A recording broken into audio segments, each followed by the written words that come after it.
अब्दुल गफ्फार साहब, अल्लाह के फर्मा बरदार तो हम भी हैं। कैसे हैं? 20-20 हजार का, 40-40 हजार का जानवर लाते हैं, बकरीद का त्योहार आता है जबा कर देते हैं, 5-5 लाख रुपए खर्च करके हज करते हैं, रमजान का महीना आता है रोजा रखते हैं, रातों में तरावी पढ़ते हैं। हम भी तो अल्लाह के फर्मा बरदार हैं। अल्लाह ने फरमाया नहीं नहीं मेरे बंदो, तुम्हारी फर्मा बरदारी अलग है और इब्राहिम की फर्मा बरदारी अलग है। इन्ना इब्राहिम कान उम्मतन कानितल लिल्लाह। इब्राहिम अल्लाह के ऐसे फर्मा बरदार थे कि बाप दुश्मन बन गया तब भी अल्लाह के फर्मा बरदार, कौम के लोगों ने गांव से निकाल दिया तब भी अल्लाह के फर्मा बरदार, आग में डाल दिया तब भी अल्लाह के फर्मा बरदार, बुढ़ापे में अल्लाह ने औलाद की नेमत से आजमाया तब भी अल्लाह के फर्मा बरदार, औलाद मिली तब भी अल्लाह के फर्मा बरदार, औलाद को मक्का में छोड़ने का हुक्म दिया गया तब भी अल्लाह के फर्मा बरदार, बेटा जवान हुआ अल्लाह ने ज़बा करने का हुक्म दे दिया तब भी अल्लाह का फर्मा बरदार। इन्ना इब्राहीम काना उम्मतन कानितल लिल्लाह। इब्राहीम हर हाल में अल्लाह का फर्मा बरदार था। इब्राहीम परेशानी में भी अल्लाह का फर्मा बरदार, आसानी में भी अल्लाह का फर्मा बरदार, तकलीफ में भी अल्लाह का फर्मा बरदार और राहत में भी अल्लाह का फर्मा बरदार। इब्राहीम हर हाल में अल्लाह का। हमारा मामला वैसा नहीं है मेरे साथ। हमारा कारोबार जब अच्छा चलता है, जब रोजी रोटी अच्छी चलती है, जब सब हरा हरा सूझता है, तब हमको मस्जिद याद नहीं आती, तब हमको अल्लाह याद नहीं आता। जब हम तकलीफ में पड़ते हैं, जब बच्चा बीमार होता है, जब बीवी बीमार होती है, जब बिजनेस में लॉस हो जाता है, जब कोई नुकसान हो जाता है, तब हमें अल्लाह याद आ जाता है। मेरे प्यारे साथियों, हमसे ज्यादा वफादार तो घोड़ा होता है, जानवर होता है। घोड़ा जिसका मालिक उसको थोड़ा सा चारा खिलाता है और वो घोड़ा अपने मालिक के लिए जान देने को तैयार हो जाता है। इसीलिए अल्लाह ताला कुरान में घोड़े की कसम खाता है, वल आदियाति ज़बहा फल मूरियाति क़दहा फल मुगीराति सुबहा फ़अथरन बिही नक़ा फ़वसतन बिही जमा। ऐ मेरे बंदो, कसम है उन घोड़ों की जो दौड़ते दौड़ते हाँफने लगते हैं, जिनकी टापों से चिंगारियां निकलने लगती हैं, जो दुश्मन की फौज पे जाके हमला करते हैं और बीचों बीच दाखिल हो जाते हैं। इन्नल इंसाना लिरब्बिही लकनूद। ऐ इंसान, तू तो घोड़े से भी ज्यादा गया गुजरा है। घोड़ा तो अपने मालिक के लिए जान दे देता है, तेरा रब तो तुझको सब देता है। तेरा अल्लाह तुझे ऑक्सीजन न दे, तू सांस नहीं ले सकता। तेरे अल्लाह ने तेरे लिए जमीन बनाई, आसमान बनाया, हवा को चलाया, तेरे लिए कायनात की हर चीज को मुसख्खर किया। तू कितना बड़ा नाशुक्र है, तू कितना बड़ा धोखेबाज है, तू कितना बड़ा हरामखोर है। उस अल्लाह की जमीन में रह के उसका अनाज खा के उसी की नाफरमानी करता है। तुझसे बेहतर तो वो घोड़ा है जो अपने मालिक का वफादार। इब्राहीम अल्लाह के वफादार थे मेरे प्यारे साथी। इन्ना इब्राहीम काना उम्मतन कानितल लिल्लाह। इब्राहीम अकेले एक उम्मत के बराबर थे और अल्लाह के फर्मा बरदार थे। हनीफा, और इब्राहीम हनीफ थे। हनीफ का मतलब समझ लीजिए, हनीफ किसको कहते हैं?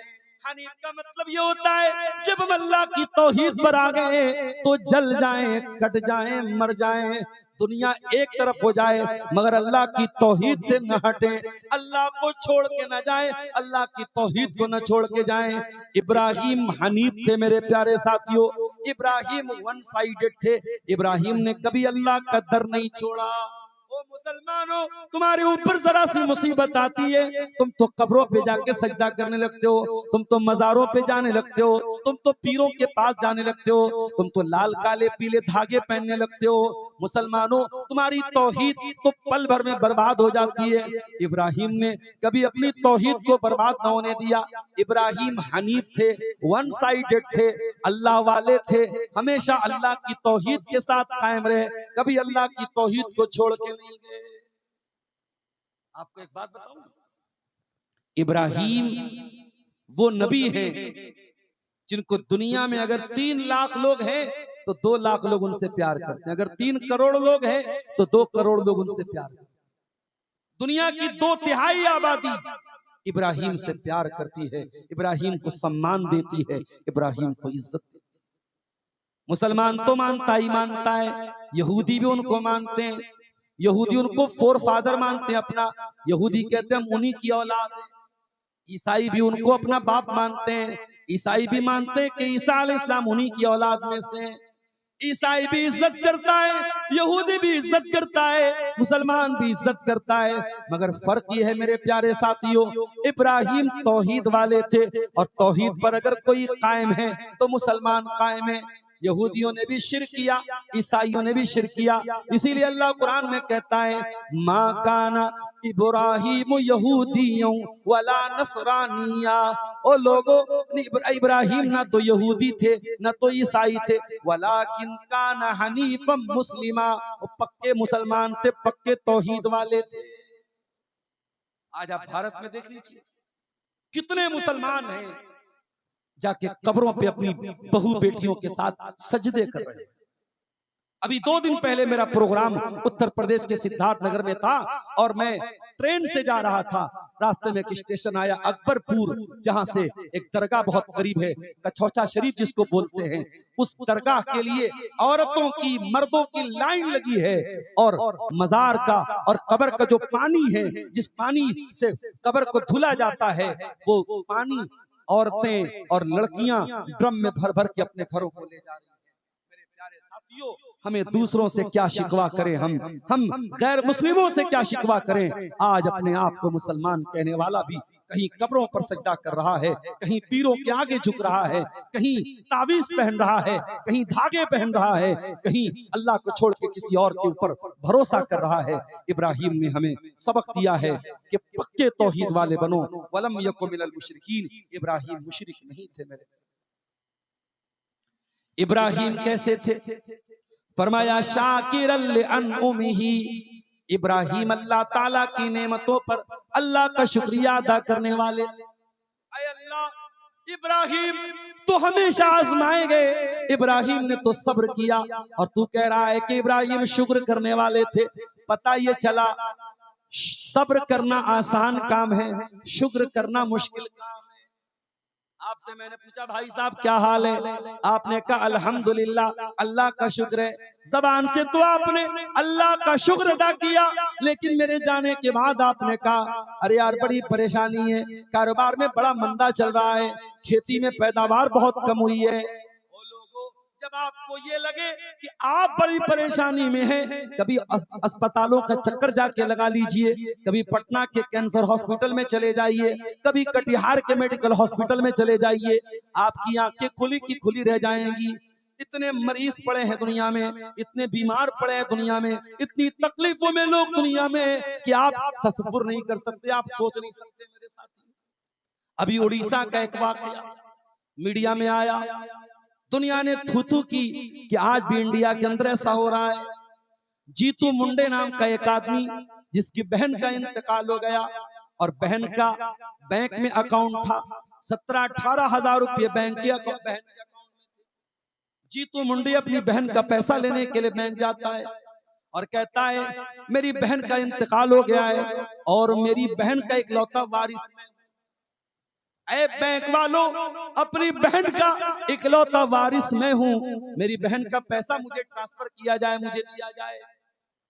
बैंक वालों ने कहा हम कैसे मान ले आपकी बहन मर गई, आपको डेथ सर्टिफिकेट लाना पड़ेगा, आपको मृत्यु प्रमाण पत्र लाना पड़ेगा, आपको इस बात का सबूत लाना पड़ेगा कि आपकी बहन का इंतकाल हो गया है। जीतू मुंडे गरीब आदमी था, अनपढ़ आदमी था, उसे क्या मालूम कि मृत्यु प्रमाण पत्र कहाँ बनता है। वो बहुत हाथ जोड़ के अपील करता रहा बैंक वालों से, बैंक वाले टस से मस न हुए। 17-18 हजार रुपये का अमाउंट था, छोटा अमाउंट था मेरे साथी, उस गरीब के लिए बहुत बड़ी रकम थी।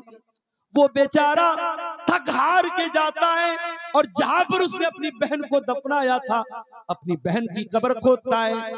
वो आदिवासी था, शायद आदिवासियों के भी कुछ कबीले अपने मुर्दों को कब्र में दफनाते हैं। उसने अपनी बहन की कब्र खोदी और बहन की 2 महीना पुरानी लाश जो कंकाल बन चुकी थी, अपनी बहन के कंकाल को पीठ पे लाता है और बैंक पे लाके बैंक वालों के सामने लाके रख देता है और कहता है, ओ बैंक वालों, तुम मुझसे सबूत मांग रहे थे, लो मैं सबूत लेके आ गया।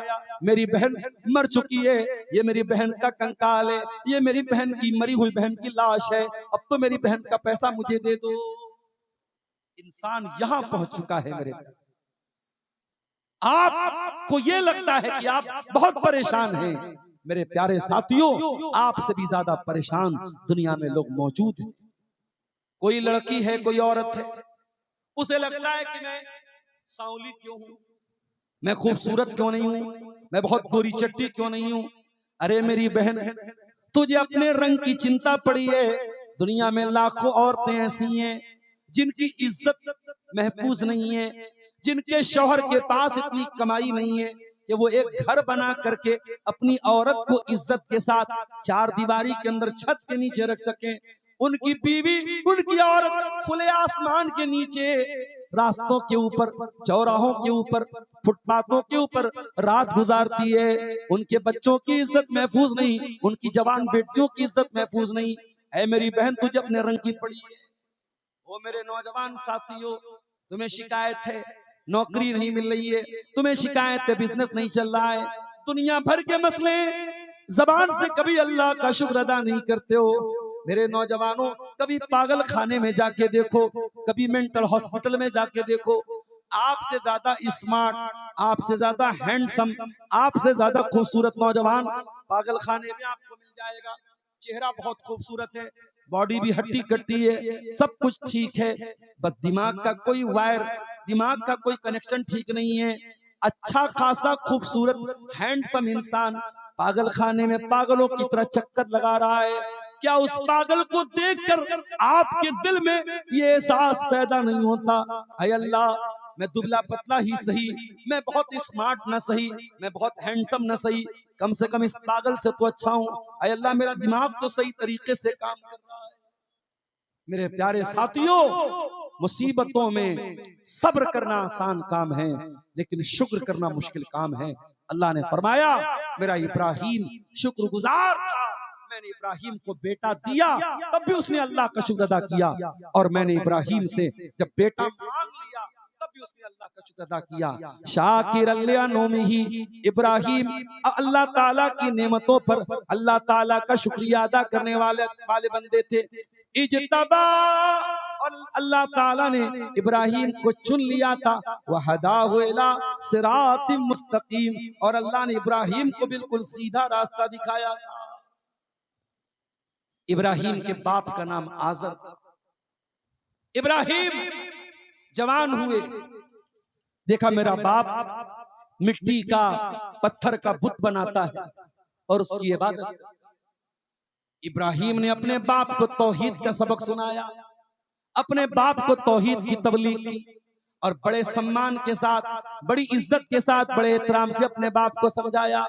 वज़कुर फिल किताब इब्राहिम इन्नहु काना सिद्दीक़न नबिय्या, याद करो इब्राहिम को, इब्राहिम अल्लाह के सच्चे नबी थे। इज़ क़ाला लि अबीही या अबति लिमा ताबुदु मा ला यस्मउ वला युबसिरु वला युगनी अन्का शैआ। इब्राहिम अपने बाप से कहते हैं, अय अब्बा जान, आप क्यों ऐसी चीजों की इबादत करते हैं जो न फायदा पहुंचा सकती हैं, जो नुकसान पहुंचा सकती हैं, जो न देख सकती हैं, न सुन सकती हैं। बड़े प्यार से, बड़ी इज्जत से अपने बाप से बात कर। बाप कौन है? बाप मुशरिक है, बाप काफिर है। आज आप 4 पैसे कमा लें, 4 मकान बना लें, दुनिया में इज्जत हो जाए, शोहरत हो जाए, तो अपने बाप को बुरा भला कहने लगते हो, अपने बाप को डांटने लगते हो। कान खोल के सुन लो, तुम दुनिया के लिए कुछ भी हो जाओ, बड़े बड़े चीफ जस्टिस बन जाओ, IAS ऑफिसर बन जाओ, IPS ऑफिसर बन जाओ, चीफ मिनिस्टर बन जाओ, प्राइम मिनिस्टर बन जाओ, दुनिया के किसी भी कोने में चले जाओ, जब अपने बाप के पास बैठा करो तो ये समझ करके बैठा करो मेरा बाप, मैं इसका बेटा हूं, ये मेरा बाप है। जब माँ के कदमों में बैठा करो ये सोच के बैठा करो ये मेरी जन्नत है, इसके कदमों के नीचे मेरी जन्नत है। बाप से ऊंचा बनने की कोशिश न करना, माँ से ऊंचा बनने की कोशिश न करना। बाप बाप होता है मेरे प्यारे से। इब्राहिम अपने बाप को तबलीग कर रहे हैं, तौहीद की दावत दे रहे हैं। बाप काफिर है, बाप मुशरिक है, मगर इब्राहिम के लहजे में कोई खटास नहीं है, कोई बदतमीजी नहीं है, कोई तल्ख लहजा नहीं है। बड़े प्रेम से, बड़े प्यार से, बड़े सम्मान से बाप से कहते हैं, अब्बा जान आप क्यों ऐसी चीजों की इबादत करते हैं? या अबत इन्नी कद जाअनी मिनल इल्म मा लम यातिका, ऐ अब्बा जान आपके पास वो इल्म नहीं आया जो मेरे पास आया। फत्तबीनी अहदिका सिरातन सविया, अब्बा जान आप मेरी पैरवी कीजिए, मैं आपको सीधे रास्ते पे लेके चलूंगा। या अबती ला ताबुदिश शैतान, ऐ अब्बा जान शैतान की पूजा न करना, शैतान की इबादत न करना। इन्नहु काना लिर्रहमान असिया, अब्बा जान शैतान अल्लाह ताला का बहुत बड़ा नाफरमान है। ऐ अब्बा जान मैं चाहता हूं कि कहीं आप शैतान के साथी बन के कहीं जहन्नम की आग में न चले जाएं, इसलिए अब्बा जान आप मेरी बात मान लीजिए। पता ये चला कि तौहीद का मतलब बदतमीजी नहीं होता है। आज आप कटिहार और पूर्णिया और सीमांचल के जिस बेल्ट से आपका ताल्लुक है, आपसे करीब में आपको ऐसे लोग भी मिलेंगे। किसी अररिया में आप चले जाएं, बहुत बड़ी तादाद आपको ऐसी मिलेगी जो अहले हदीस नहीं है, जो तौहीद से दूर हैं, जो कब्रों पे सजदा करने वाले हैं, शिर्क करने वाले हैं। बारसोई चले जाएं, अररिया चले जाएं, किशनगंज चले जाएं, एक बड़ी तादाद आपको ऐसी मिलेगी। मेरे प्यारे साथियों, आपको अल्लाह ने तौहीद की नेमत से नवाजा है, आप शिर्क नहीं करते, आप कब्रों पर सजदा नहीं करते, इसका मतलब ये नहीं कि आपका अखलाक खराब हो जाए। आपको अगर कभी मौका मिले अपने किसी मुसलमान भाई को तौहीद को समझाने का, दावत देने का, तो आपका अंदाज उतना ही प्यारा होना चाहिए, उतना ही मीठा होना चाहिए जो अंदाज हजरत इब्राहिम अलैहिस्सलाम का था। उन्होंने तौहीद की दावत दी, मगर पूरे सम्मान के साथ और पूरी इज्जत के साथ अपने बाप की इज्जत का भी ख्याल रखा, अपने बाप के सम्मान का भी ख्याल रखा और अपने बाप को तौहीद। लेकिन इब्राहिम का बाप बड़ा जिद्दी था, बड़ा हठधर्म था। क़ाल अराग़िबुन अंत अन आलिहती या इब्राहिम लइल्लम तंतही लअरजुमन्नका वहजुरनी मलिया। कहा इब्राहिम, बाप दादा का मजहब छोड़ना चाहते हो? जिसको हमारे बाप दादा जिनकी इबादत करते थे, पूजा करते थे, उनको तुम छोड़ना चाहते हो? ऐ इब्राहिम अगर तुम बाज नहीं आए, लअरजुमन्नका पत्थरों से मार मार के तुम्हें खत्म कर दूंगा। वहजुरनी मलिया, चले जाओ, मुझे छोड़ के निकल जाओ यहां से। अल्लाह, इब्राहिम अब्बा जान कह के बात कर रहे हैं, और इब्राहिम का बाप बेटा भी नहीं कह रहा है, बेटा भी नहीं कह रहा है, नाम लेके कह रहा है, जान से मारने की धमकी। इतना सख्त अंदाज बाप ने अपनाया। इब्राहिम का लहजा अभी भी सख्त नहीं हुआ। इब्राहिम ने उसी प्यार भरे लहजे में जवाब दिया, क़ाल सलामुन अलैक सअस्तग़फिरु लक रब्बी इन्नहु कान बी हफिया। ऐ अब्बा जान कोई बात नहीं, ऐ अब्बा जान अगर आपको मेरी बात समझ में नहीं आती कोई बात नहीं, मैं अल्लाह ताला से दुआ करूंगा आपकी माफी के लिए, आपकी मग़फ़िरत के लिए, आपकी बख्शिश के लिए मैं अल्लाह ताला से दुआ करूंगा। इब्राहिम ने वादा तो कर लिया, लेकिन जब बाद में अल्लाह ने बता दिया कि ऐ इब्राहिम तुम्हारा बाप मुशरिक है और मुशरिक के लिए मग़फ़िरत की दुआ नहीं कर सकते, तो इब्राहिम ने फौरन ऐलान किया, तबर्रा मिन्हु, इब्राहिम ने ऐलान किया कि मेरे बाप से मेरा कोई ताल्लुक नहीं है। अगर मेरा बाप अल्लाह के दीन को कबूल नहीं करता है, अगर तौहीद को कबूल नहीं करता है, तो मैं अपने बाप की मग़फ़िरत की दुआ जो मैंने जो मांगी थी मैं उससे रुजू करता हूं, और आज के बाद मैं इस तरीके की कोई दुआ नहीं करूंगा। पता ये चला अल्लाह ताला के यहाँ रिश्ता नाता बाद में देखा जाएगा, पहले ईमान देखा जाएगा, पहले अकीदा देखा जाएगा। आज इंसान बिरादरी पर नाज करता है, मैं शेरशाबादी हूँ, मैं शेख हूँ, मैं अंसारी हूँ, मैं सैयद हूँ, मैं पठान हूँ। ओ लोगों, ये बिरादरियां जो आपने बनाई हैं, ये बिरादरी जान पहचान के लिए तो ठीक है, ये नाम बताने के लिए तो ठीक है, लेकिन खबरदार, अगर दिल के किसी कोने में ये बैठा हुआ है मेरी बिरादरी ज्यादा अच्छी है, मेरी बिरादरी ज्यादा ऊंची है, मेरा मकाम ज्यादा ऊंचा है, तो कान खोल के सुन लो। कुरान कहता है, या अय्युहन्नास इन्ना खलकनाकुम मिन ज़करिन व उन्सा, ऐ इंसानों, तुम एक माता पिता की संतान हो, एक माँ बाप की औलाद हो, एक आदम और एक हव्वा की औलाद हो। वजअलनाकुम शुऊबन व क़बाइल लितआरफू, ये तुम्हारी जो बिरादरियां बनाई गई, ये जो तुम्हारे खानदान बनाए गए, ये जान पहचान के लिए बनाए गए। इन्ना अक्रमकुम इंदल्लाहि अत्काकुम, ओ लोगों, तुम में सबसे ज्यादा इज्जत वाला वो है जिसके अंदर अल्लाह का तकवा सबसे ज्यादा है, अल्लाह का डर सबसे ज्यादा है।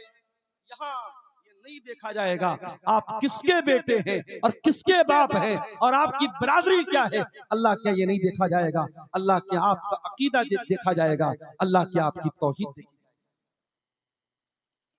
हजरत नूह अलैहिस्सलाम का बेटा, हजरत नूह अलैहिस्सलाम का बेटा उनकी आंखों के सामने डूब के मर गया और जहन्नम की आग में जलेगा। अपने बाप पे ईमान नहीं लाया। क्यों नहीं? इसलिए कि नूह अलैहिस्सलाम ने बहुत तबलीग की, बहुत समझाया, मगर उनका बेटा ईमान नहीं लाया। शायर कहता है, बगावत पर हो आमादा तो डूबे नूह का बेटा, यहाँ नामो नसब की बरतरी से कुछ नहीं होता। अल्लाह क्या ये नहीं देखा जाएगा आप किसके बेटे हैं, आप किसके बाप हैं, अल्लाह के यहाँ आपका अमल देखा जाएगा, आपकी तौहीद देखी जाएगी। मेरे प्यारे साथियों, इब्राहिम का बाप ईमान नहीं लाया और इब्राहिम अपने बाप को छोड़ के चले, बाप को छोड़ दिया इब्राहिम ने अल्लाह की तौहीद के लिए। बाप को छोड़, आसान काम नहीं होता है बाप को छोड़। जिनके बाप जिंदा हैं शायद उन्हें मेरी बात समझ में ना आए, जिनके बाप मर चुके हैं उनको मेरी बात समझ में आएगी। बाप जब तक जिंदा रहता है एक दीवार बन के खड़ा रहता है। बहुत सारे मसले मसाइल और जिंदगी की बहुत सारी समस्याएं जब तक बाप जिंदा रहता है हमें एहसास तक नहीं होने देता, हमें भनक तक लगने नहीं देता। जब बाप मर जाता है तब हमें एहसास होता है कि बाप कितनी बड़ी दीवार बन के खड़ा था और बाप की वजह से हम कितनी सारी मुसीबतों से दूर थे। मेरे प्यारे साथियों, इब्राहिम ने अल्लाह के लिए अपने बाप को छोड़ दिया। और उसूल याद रखना, कानून याद रखना, जब आप अल्लाह के लिए कोई चीज छोड़ेंगे अल्लाह जरूर उसका बेहतरीन बदला आपको देगा। ये अल्लाह के रसूल की हदीस भी है, मन तरका लिल्लाहि शैअन अव्वदहुल्लाहु खैरम मिनहा, जो अल्लाह ताला के लिए कोई चीज छोड़ देगा अल्लाह उससे बेहतरीन चीज उसको अता फरमाएगा। इब्राहिम ने अल्लाह की तौहीद के लिए अपने बाप को छोड़ा था, अल्लाह ने उसका बदला क्या दिया? अल्लाह ने बदला ये दिया, कयामत तक आने वाले जितने नबी आए, जितने रसूल आए, सब इब्राहिम की नस्ल में से आए। इसहाक भी नबी, इस्माइल भी नबी, याकूब भी नबी, यूसुफ भी नबी, मूसा भी नबी, ईसा भी नबी, सुलेमान भी नबी, दाऊद भी नबी, ये सब हजरत इब्राहिम की नस्ल में से थे। यहाँ तक कि अल्लाह ने अपना आखिरी नबी जनाब मोहम्मद रसूलुल्लाह सल्लल्लाहु अलैहि वसल्लम को जब भेजा, अल्लाह के आखिरी नबी भी इब्राहिम की नस्ल में से थे, इस्माइल अलैहिस्सलाम की औलाद में से थे। अल्लाह ने इब्राहिम को बदला ये दिया है, उन्होंने अल्लाह की तौहीद के लिए बाप को छोड़ा, अल्लाह ने नबियों का बाप बना दिया। मेरे प्यारे साथियों, आप अल्लाह के लिए कोई चीज छोड़ देंगे अल्लाह आपकी कुर्बानी को बर्बाद नहीं करेगा। अल्लाह ने इब्राहिम को नबियों का बाप। और आगे बढ़िए। एक दिन बादशाह ने बुलवाया, कहा इब्राहिम तुम किसको अपना रब मानते हो? काला रब्बी अल्लज़ी युहयी व युमीत, काला अना उही व उमीत। नमरूद ने कहा तुम किसको अपना रब मानते हो? इब्राहिम ने कहा मैं उस अल्लाह को अपना रब मानता हूं जो जिंदगी देता है, मौत देता है। नमरूद ने कहा इसमें कौन सी बड़ी बात है, मैं भी जिंदगी देता हूं, मैं भी मौत देता हूं। उसने जेल से, उसने कैद खाने से 2 कैदियों को बुलवाया, एक को फांसी की सजा दे दी और एक को आजाद कर दिया। कहा देखो मैं मौत भी देता हूं, मैं जिंदगी भी देता हूं। इब्राहिम समझ गए बादशाह एक नंबर का जाहिल है, और जाहिल से जब मुनाजरा करना हो तो फिर वहां दलील से ज्यादा अकल और मंतिक काम करती है।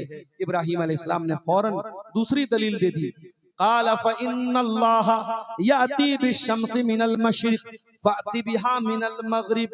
कहा है नमरूद, अगर तू ये कहता है कि तू हमारा रब है तो मेरा अल्लाह वो है जो सूरज को पूरब से निकालता है और पश्चिम में डुबो देता है। ऐ नमरूद, तू एक काम कर, एक दिन के लिए तू उलट दे, तू सूरज को पश्चिम से निकाल करके पूरब में डुबो दे। कफर, कुरान कहता है कि वो हैरान रह गया, हक्का बक्का रह गया, और इब्राहिम की इस दलील का कोई जवाब वो नहीं दे पाया। मेरे प्यारे साथियों, पता ये चला कि इब्राहिम एक बहुत अच्छे मुनाजिर भी थे, मुनाजरा का फन भी वो जानते थे, किस तरीके से सामने वाले को कायल करना है, किस तरीके से दलील देना है, इब्राहिम बहुत अच्छी तरीके से जानते। इब्राहिम अलैहिस्सलाम की कौम सितारों की पूजा करती थी, सूरज की इबादत करती थी, चांद की इबादत करती थी। एक दिन इब्राहिम अलैहिस्सलाम छत पे चढ़े, उनकी कौम के लोग भी आसपास में थे। फलम्मा जन्ना अलैहिल लैलु रआ कौकबन क़ाल हाज़ा रब्बी। जब हजरत इब्राहिम ने सितारे को देखा, सितारा चमक रहा था, कहा है लोगों ये देखो ये सितारा जिसको तुम रब मानते हो, चलो मैं भी रब मानता हूँ। फलम्मा अफला, थोड़ी देर के बाद जब सुबह हुई सितारा गायब हो गया। इब्राहिम ने कहा ओ लोगों सितारा तो गायब हो गया, सितारा तो डूब गया, ला उहिब्बुल आफिलीन, और मैं डूबने वालों को पसंद नहीं करता, जो डूब जाए वो रब नहीं हो सकता, वो हमारा माबूद नहीं हो सकता। फलम्मा रअल कमरा बाज़िगन क़ाल हाज़ा रब्बी। अगले दिन इब्राहिम अलैहिस्सलाम ने चांद निकला, चांद को देख के कहा ओ मेरी कौम के लोगों, चलो चांद को तुम अपना रब मानते हो, चलो मैं भी मान लेता हूँ। फलम्मा अफला क़ाल लइल्लम यहदिनी रब्बी लअकूनन्ना मिनल कौम मिनद्दाल्लीन। कहा है मेरी कौम के लोगों, देखो चांद भी डूब गया, चांद भी डूब गया, अगर मैं तुम्हारे साथ चांद की इबादत करने वाला हो जाता तो मैं भी गुमराह हो जाता। अगले दिन सुबह को सूरज निकला, फलम्मा रअश-शम्स बाज़िगतन क़ाल हाज़ा रब्बी हाज़ा अकबर। जब सूरज निकला, सूरज तो सबसे बड़ा था देखने में, हजरत इब्राहिम ने कहा चलो सूरज को रब मान लेते हैं। फलम्मा अफलत क़ाल या कौमी इन्नी बरीउम मिम्मा तुशरिकून। जब शाम को मगरिब का टाइम आया और सूरज गुरूब हो गया, सूरज डूब गया, इब्राहिम ने ऐलान किया ऐ मेरी कौम के लोगों, न चाँद तुम्हारा रब, न सितारा तुम्हारा रब, न सूरज तुम्हारा रब है। इन्नी वज्जहतु वजहिया लिल्लज़ी फ़तरस समावाति वल अर्ज़ हनीफा। ऐ मेरी कौम के लोगों, मैंने तो अपना चेहरा उस अल्लाह की तरफ कर लिया है जो आसमानों और जमीन का पैदा करने वाला है। मैं उसी अल्लाह को अपना रब मानता हूँ, उसी अल्लाह को अपना माबूद मानता हूँ। इस तरीके से इब्राहिम अलैहिस्सलाम ने अपनी कौम को, मेरे प्यारे साथियों, तौहीद का पाठ पढ़ाया, तौहीद का सबक पढ़ाया। मगर ये काम आसान नहीं था, कौम दुश्मन हो गई, और जब हजरत इब्राहिम खुल्लम खुल्ला उनके बुतों को बुरा भला कहने लगे, कौम उनके खिलाफ हो गई, कौम दुश्मन हो गई। एक दिन इब्राहिम ने कहा कि ऐ मेरी कौम के लोगों, तुम्हारे इन पत्थर के माबूदों का मैं बहुत बुरा हाल करने वाला हूँ। एक दिन कौम का कोई त्योहार था, कोई मेले का दिन था, सारी कौम मेला और त्योहार मनाने चली गई। इब्राहिम अपनी कौम के बुत खाने में आए और सारे बुतों को तोड़ दिया, बड़े वाले को छोड़कर। जब कौम के लोग मेले से वापस आए अपनी इबादत करने के लिए, तो देखा हमारे सारे माबूद तो टूटे पड़े हैं। कालू मन फ़अल हाज़ा बिआलिहतिना, किसने हमारे माबूदों के साथ ये काम किया है? इन्नहु लमिनज़्ज़ालिमीन, वो बहुत बड़ा जालिम है। कालू समेना फतन यज़कुरुहुम युक़ालु लहू इब्राहीम, तो कौम के कुछ लोगों ने कहा एक नौजवान है जिसका नाम इब्राहिम है, वही इन बुतों के बारे में बुरा भला कहता है। पता ये चला कि इब्राहिम ने जब बुतों को तोड़ा था और इतना बड़ा रिस्क लिया था, वो नौजवान थे। ओ मेरे नौजवान साथियों, ओ जलसे के नाम पे औरतों के पिंडाल के आसपास घूमने वाले नौजवानों, ओ सड़कों पे रास्तों पे लड़कियों के बगल से और लड़कियों के साइड से चल करके आवाजें कसने वालों और दूसरों की बहन बेटियों को देख के अपनी आंखें सेकने वाले मेरे नौजवान भाइयों, ओ मोबाइल का गलत इस्तेमाल करने वाले मेरे नौजवान भाइयों, वो दिन रात बैठ करके रील्स देखने वाले मेरे नौजवानों, इब्राहिम भी तो तुम्हारे जैसे नौजवान थे। 18 साल के, 20 साल के, 22 साल के नौजवान थे। जिस उम्र में तुम बैठ करके मोबाइल पर रील देखते हो, जिस उम्र में बैठ के तुम शराब पीते हो, जिस उम्र में बैठ के तुम जुआ खेलते हो, इब्राहिम अपनी कौम से लोहा ले रहे हैं, अपनी कौम से टक्कर ले रहे हैं, अपनी कौम को चैलेंज दे रहे हैं और इतना बड़ा रिस्क ले रहे हैं। सारे बुतों को तोड़ दिया और कौम के लोगों ने कहा है कोई नौजवान जो इन बुतों की बुराई करता है, बुलाओ उसको। इब्राहिम को लाया गया। ऐ इब्राहिम, क्या तूने इनको तोड़ा है? इब्राहिम ने झूठ नहीं बोला। इब्राहिम ने ये नहीं कहा मैंने नहीं तोड़ा है। काला बल फालहू कबीरुहुम हाजा फसअलूहुम इन कानू यंतिकून। कहा रे देख नहीं रहे हो, सब टूट गए, बड़ा वाला बचा है, बड़े वाले से पूछ लो, ये बता देंगे, ये बोल देंगे किसने तोड़ा है। कौम के लोगों ने थोड़ी देर दिमाग लगाया। लक़द अलिमता मा हाउलाई यंतिकून। ऐ इब्राहिम, तुम जानते हो ये बोल नहीं सकते। बस इब्राहिम को यही तो उनकी जबान से निकलवाना। क़ाल उफ़्फ़िल लकुम वलिमा ताबुदून मिन दूनिल्लाह अफ़ताबुदून मिन दूनिल्लाहि। ऐ मेरी कौम के लोगों, अफसोस है तुम्हारी अकल के ऊपर, तुम अल्लाह को छोड़ के ऐसी चीजों की इबादत करते हो जो न नुकसान पहुंचा सकती हैं, न फायदा पहुंचा सकती हैं, न सुन सकती हैं, न देख सकती हैं, न बोल सकती हैं। तुम्हारी अकल मारी गई है, तुम्हारी मत मारी गई है, तुम क्यों इनकी इबादत करते हो? जब इब्राहिम ने इतनी मजबूत दलील दे दी और इब्राहिम की कौम लाजवाब हो गई, तो हर जमाने में तरीका क्या रहा है, जब बातिल के पास दलील का जवाब दलील से नहीं बचता है तो बातिल ताकत का इस्तेमाल करता है। कालू हर्रिकूहु वंसुरू आलिहतकुम इन कुंतुम फाइलीन। कौम के लोगों ने कहा इब्राहिम को जला डालो, इसको आग में डाल दो, अपने माबूदों की मदद करो। अभी जावेद अख्तर साहब का एक वीडियो मेरे सामने आया। जावेद अख्तर साहब बड़े पढ़े लिखे हैं, बड़े काबिल आदमी हैं, बॉलीवुड के लिए गाने लिखते हैं, बड़े यानी इंटेलेक्चुअल पर्सन माने जाते हैं। उनका एक वीडियो मैंने देखा, बड़ी बचकाना बात उन्होंने कही। क्या कहा? कहा कि आप अपने घर में नौकर रखते हैं तो सोच समझ के रखते हैं, अपनी गाड़ी का ड्राइवर रखते हैं तो सवाल करते हैं कैसी गाड़ी चलाते हो, पहले कहाँ चलाते थे, कितनी सैलरी लोगे। अपने घर में खाना पकाने वाला बावर्ची रखते हो, कुक रखते हो, उसकी सैलरी देने के पहले सवाल करते हो। कहा वो लोगों बड़ी अजीब बात है, बावर्ची रखते हो तो सवाल करते हो, ड्राइवर रखते हो तो सवाल करते हो, नौकर रखते हो तो सवाल करते हो, और गॉड को ऐसे ही मान लेते हो, गॉड को ऐसे ही रख लेते हो, गॉड के बारे में कोई सवाल नहीं करते। अब जरा सोचिए कि भानमती का कुंबा जोड़ा, कहां की ईट कहां का रोड़ा। जावेद अख्तर साहब अल्लाह को किससे जोड़ रहे हैं? नौकर से जोड़ रहे हैं, ड्राइवर से जोड़ रहे हैं, कुक से जोड़ रहे हैं। हम जावेद अख्तर साहब से कहना चाहेंगे, जावेद साहब आपकी मिसाल सही नहीं है। ड्राइवर को हम सैलरी देते हैं, बावर्ची को हम सैलरी देते हैं, नौकर को हम तनख्वाह देते हैं, और अल्लाह तो वो है जिसने हमको पैदा किया। हम अपनी माँ के पेट में थे, 9 महीने अपनी माँ के पेट में थे, दुनिया हमारा नाम भी नहीं जानती थी। हम तो माँ के पेट में थे, हमारा चेहरा भी किसी ने नहीं देखा था।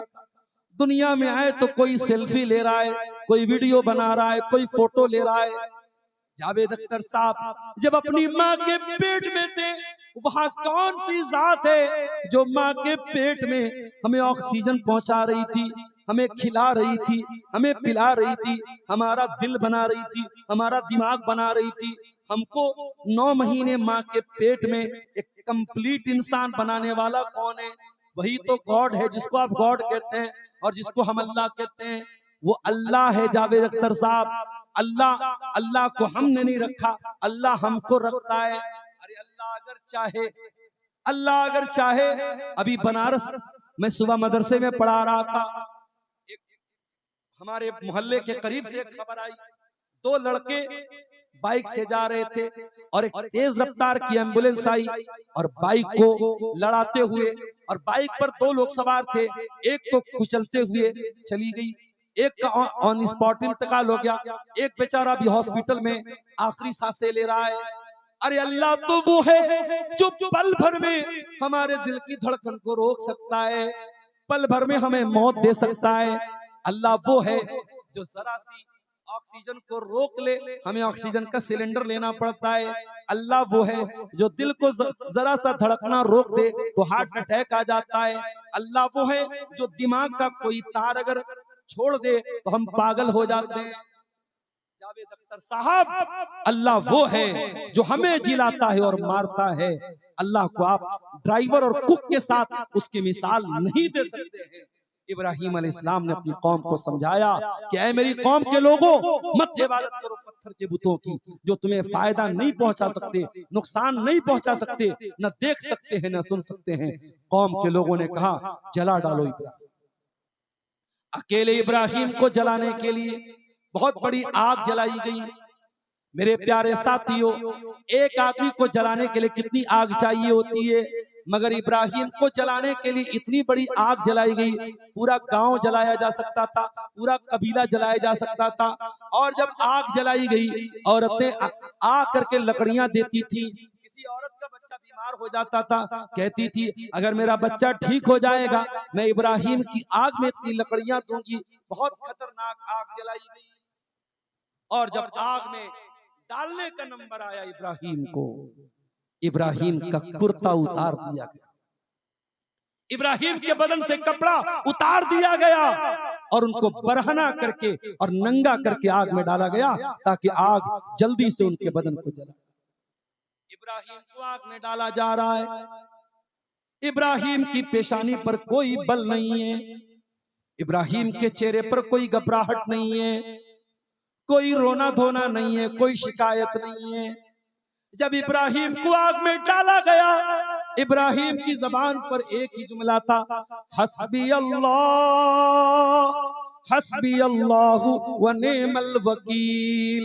मेरा अल्लाह मेरे लिए कल भी काफी था, आज भी काफी है। मेरा अल्लाह कल भी मेरी बिगड़ी बनाता था, आज भी मेरी बिगड़ी बनाएगा।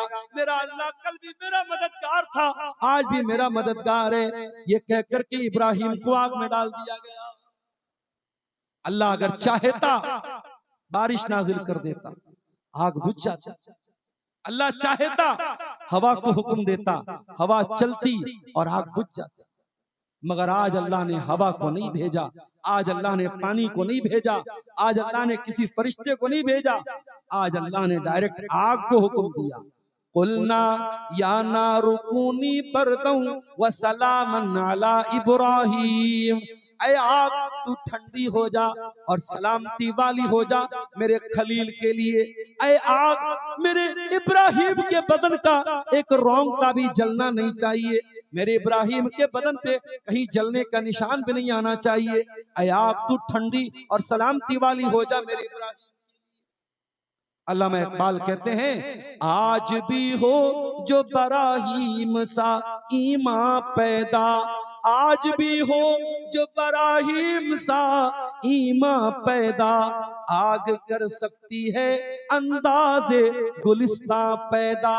वो बिहार के मुसलमानों, वो बंगाल के मुसलमानों, आज भी बहुत सारे नमरूद घूम रहे हैं और आज भी बहुत सारी आग जलाई जा रही है। तुम इब्राहिम के जैसी तौहीद वाले तो बन जाओ, तुम इब्राहिम के जैसे तवक्कुल वाले तो बन जाओ, तुम इब्राहिम के जैसे ईमान वाले तो बन जाओ। आज भी इंशाअल्लाह ये आग जलाने वाले नाकाम हो जाएंगे और ये आग तुम्हारा कुछ नहीं बिगाड़ पाए। अच्छा एक बात और बताऊं, कयामत के दिन जब मैदान महशर कायम होगा, सारे लोग नंगे होंगे, मादरजाद नंगे, सर से पैर तक नंगे होंगे, एक अंडरवियर भी आपके और हमारे बदन पर नहीं, मर्द भी नंगे औरत भी नंगी, सब नंगे होंगे। वह अव्वलु मन युक्सा इब्राहीम अलैहिस्सलाम, और बुखारी की रिवायत है सबसे पहले अगर किसी को कपड़ा पहनाया जाएगा इब्राहिम को पहनाया जाएगा। अय अल्लाह, ऐसा क्या कर दिया था इब्राहिम ने कि इब्राहिम को सबसे पहले कपड़ा पहनाया जाएगा। सही बुखारी की शरह फतहुल बारी में अल्लामा इब्ने हजर रहमतुल्लाह अलैह लिखते हैं कि ओ लोगों, इब्राहिम वो इंसान है कि जब उनको आग में डाला गया था, उनके बदन का कपड़ा उतार के डाला गया था, इब्राहिम सबसे पहले अल्लाह की तौहीद के लिए नंगे किए गए, अल्लाह की तौहीद के लिए उनके बदन से कपड़ा उतारा गया। इसीलिए अल्लाह ताला उसका बदला ये देगा कि कयामत के दिन सबसे पहले उन्हीं को कपड़ा पहनाया जाएगा। सबसे पहले इब्राहिम को कपड़ा पहनाया जाएगा। इब्राहिम वो है मेरे प्यारे साथी। आज सीमांचल के बहुत सारे मुसलमान आसाम में काम करने जाते हैं, दिल्ली में काम करने जाते हैं, मुंबई में काम करने जाते हैं। ये जो हम प्रदेश जाते हैं आसान काम नहीं होता है। औरतें फोन पर शौहर से बात करती हैं, रोने लगती हैं। बच्चे अपने बाप से बात करते हैं, रोने लगते हैं। बड़ी मजबूरी में इंसान अपना गांव छोड़ के जाता है, अपना वतन छोड़ के जाता है, अपनी बस्ती छोड़ के। इब्राहिम भी छोड़ के जा रहे अपना गांव। इब्राहिम इराक के गांव में रहते थे, बाबिल में रहते थे, बाबिल छोड़ के जा रहे हैं। इब्राहिम रोजी रोटी के लिए नहीं जा रहे, इब्राहिम मजबूरी में जा रहे हैं। फकाल इन्नी मुहाजिरुन इला रब्बी सयहदीन। इब्राहिम अल्लाह ताला की तौहीद के लिए अपना गांव छोड़ के जा रहे हैं, अपना वतन छोड़ के जा रहे, हिजरत कर रहे हैं। और इब्राहिम जब जा रहे थे अकेले नहीं थे, उनके साथ उनकी लाइफ पार्टनर भी थी, उनकी बीवी भी थी जिनका नाम सारा था। हजरत सारा अपने शौहर के साथ जा रही थी। रास्ते में एक जालिम बादशाह की सरहद के पास से इनका गुजर। जालिम बादशाह की आदत थी, अगर कोई खूबसूरत लड़की नजर आ जाती थी उसके साथ रेप करता था और उसके शौहर को कत्ल करवा देता था। अगर वो शादीशुदा होती थी शौहर को कत्ल करवा देता था, औरत के साथ रेप करता था। बड़ा ही बदतमीज और बड़ा ही बेहुदा और बड़ा ही जालिम बादशाह। उसने सारा को देखा, सारा बहुत खूबसूरत थी। उसने इब्राहिम को कैद खाने में डाला और सारा को अपने पास बुलवाया। जब सारा इब्राहिम के पास से जाने लगी, इब्राहिम ने धीरे से सारा के कान में कहा, ऐ मेरी बीवी सारा, अगर बादशाह तुमसे पूछे कि ये कौन था तो ये मत बताना कि ये मेरे शौहर थे। शौहर बताओगी तो मुझे कत्ल कर दिया जाएगा। ये बताना कि तुम मेरी बहन हो और मैं तुम्हारा भाई हूं। और ये बात गलत भी नहीं है, अगरचे हम दोनों मियां बीवी हैं, मगर ईमान के रिश्ते के एतबार से इस वक्त पूरी दुनिया में अल्लाह की तौहीद पे चलने वाला एक मैं हूं, एक तुम हो। ईमान के रिश्ते के एतबार से हम दोनों भाई बहन हैं। लिहाजा अगर बादशाह पूछे तो बता देना कि तुम मेरी बहन हो। बादशाह ने अपने कमरे में, अपने बेडरूम में सारा को बुलवाया। जब सारा के बाद बादशाह आया, सारा की जबान से पहला लफ्ज क्या निकला? खबरदार मेरे करीब मत आना। ऐ बादशाह, अल्लाह से डर और मेरे करीब मत आना। ओ मेरी प्यारी माओ बहनों, एक औरत के कैरेक्टर से बढ़ के, उसके किरदार से बढ़ के कुछ नहीं होता। औरत का कंगन खो जाए वापस मिल जाएगा, औरत का जेवर खो जाए वापस मिल जाएगा, औरत की हया चली जाए दोबारा कभी नहीं मिलती। औरत का असल कंगन, असल जेवर उसकी हया है, उसकी आबरू है, उसकी इज्जत है। इसलिए मेरी प्यारी माँ बहनों, कभी अपने आप को किसी के हाथ का खिलौना न बनने देना। कोई लाख प्यार मोहब्बत का इकरार करे, कोई लाख तुमको मैसेज करे, कोई लाख तुमको कॉल करे, जब तक कोई निकाह के रिश्ते में, निकाह के बंधन में हलाल तरीके से, जायज तरीके से आपके बाप की इजाजत लेकर आपसे निकाह न करे, कभी प्यार और मोहब्बत की बातों पे भरोसा मत करना। ये प्यार और मोहब्बत के नाम पे बेवकूफ बनाया जा रहा है। ये इज्जत को लूटने की और औरत को बेआबरू करने की चाल चली जा रही है। मेरी प्यारी माँ और बहनों, सारा ने हमें सबक दिया है, एक औरत के लिए उसकी आबरू से बढ़ के कुछ नहीं। बादशाह आगे बढ़ा। इब्राहिम अलैहिस्सलाम कैद खाने में है और नमाज पढ़ रहे हैं और अपनी बीवी की आबरू की हिफाजत की दुआ कर रहे हैं। जब बादशाह सारा के करीब पहुंचा, बादशाह का हाथ पत्थर का हो गया, बादशाह स्टैचू बन गया, बादशाह का हाथ हिल ही नहीं रहा है। बादशाह ने कहा, अरे औरत, तू दुआ कर दे, मैं ठीक हो जाऊं, मैं दोबारा तुझे हाथ नहीं लगाऊंगा। सारा ने अल्लाह से दुआ किया, अल्लाह इसको ठीक कर दे। बादशाह ठीक हो गया, दोबारा फिर गलत नीयत से हाथ बढ़ाया, फिर पत्थर का हो गया। लगातार 3 मरतबा ऐसा हुआ और तीनों मरतबा हजरत सारा ने दुआ कर दी, ठीक हो गया। ओ लोगों, पता ये चला कि अगर औरत नेक हो तो अल्लाह ताला औरत की दुआ को भी कबूल करता है और औरत के जरिए भी करामत जाहिर होती है। यहाँ सारा की करामत देखिए कि सारा की इज्जत पर हाथ डालने के लिए जो बादशाह आगे बढ़ रहा है, बादशाह का हाथ पत्थर का हो जाता है और सारा दुआ करती है, बादशाह ठीक हो जाता है। जब लगातार 3 मरतबा ऐसा हुआ, बादशाह ने कहा, ले जाओ इसको, किसको लेके तुम लोग चले आए? और जाते जाते बादशाह ने अपनी एक लौंडी जिनका नाम हाजर था, सारा को गिफ्ट के तौर पे दे दिया। जाओ, ये लौंडी मैं तुम्हें गिफ्ट के तौर पे दे रहा हूँ, जाओ इसको लेके चली जाओ, मेरी हुकूमत से चली जाओ।